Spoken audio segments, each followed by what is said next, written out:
just working on the boat, doing some updates to it, getting rid of that old Y stop.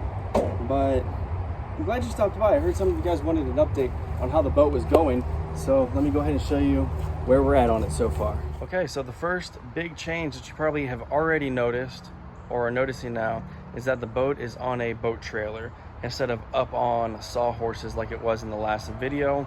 I got this trailer from my dad's coworker Brian. You might remember him from the Steenhatchee video where he took me and my dad out. We caught a bunch of reds and trout, and it was just a great time. But before I get too far into this video, I do want to thank Brian and my dad, because every change on this boat they've had their hands on. They've been instrumental through the process of getting the boat to where it is today, and I couldn't have done it without them, and I appreciate them so much, so thank you guys. Okay, so the next big thing that you'll notice that we talked about in the last video is we rebuilt the transom. If you remember, it used to be pretty non-existent, just some loose screws, a couple pieces of wood hanging on for dear life, but it was just a floppy mess, and we had to get this supported. So what we did was we got this Wonder Board. It's plastic wood. It'll never rot. We got it in there. Got new hardware, stainless steel. When we put these in for what's going to be below the water line, siliconed all those holes when we put it in. We got on the back a aluminum plate just to help reinforce some more with this U piece here. Also got on some new handles that are going to be heavy duty and not at risk of falling off. The only thing was we did have to take this piece, so this one here, but over there we had to take that off to get that transom in. I just got to put it back on there, but that shouldn't be too bad. Overall, this thing is solid. It's not going anywhere. It's definitely going to be able to support a boat motor. That's going to happen in the future.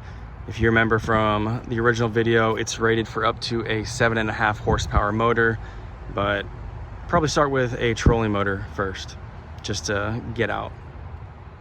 I had to take the boat off the trailer to show you this next couple things that we worked on. The big thing that you might remember from the last video was there were cracks, there were holes in the bottom of the boat. Those are both now welded right there and right there, so we shouldn't have any issues sinking. Still haven't taken it out on a float test, but that's coming. The other thing you notice is that the bottom's now black. We went ahead and painted it with a product called Super Slick. It was a epoxy paint to help seal the bottom of the boat.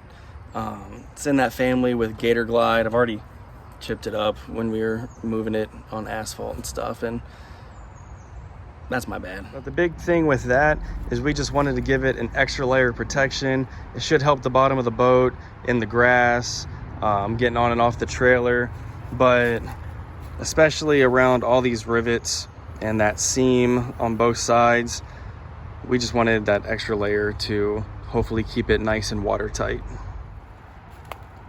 I've already changed out this rubber Y-stop and that roller, but the biggest thing other than fitting it is going to be these bunk boards.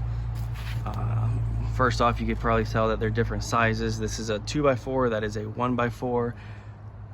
The carpet's pretty worn out and the boards are rotten, so they've got you can pick it apart. But I've already gotten some new 2x4s that are pressure treated to put back here, and I also got a product called Caliber Bunk Wrap that is a plastic cover that'll go on there and hopefully keep it from rotting. So yeah, that's where I'm at on the boat. Hopefully you enjoyed the progress so far. If you got any more tips or tricks, leave some comments down there. But thanks for watching. Don't forget to like, subscribe, and comment. Appreciate you guys.